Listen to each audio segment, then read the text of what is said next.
ডুমুর ও দাঁড়কাক। একদা কোনো এক স্থানে এক দাঁড়কাক ছিল। তার খুব খিদে পেয়েছিল।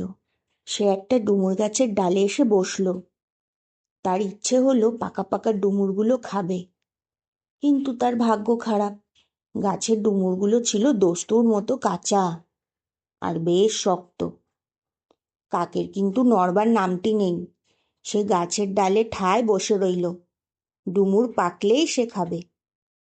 সেই সময় এক খেকশিয়াল সেখান দিয়ে যাচ্ছিল।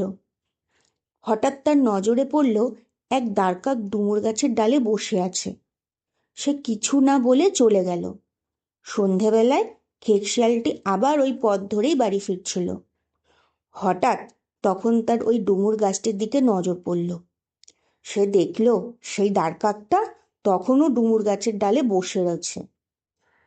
এবার আর খেকশিয়ালটি চুপ করে না থেকে ঠায় বসে থাকা কাকটাকে জিজ্ঞেস করলো, তুমি এখানে অমন করে বসে আছো কেন? দাঁড়কাক বলল, আমার খুব খিদে পেয়েছে। ডুমুরগুলো পাকলেই পাকা ডুমুর খেয়ে খিদে মেটাবো।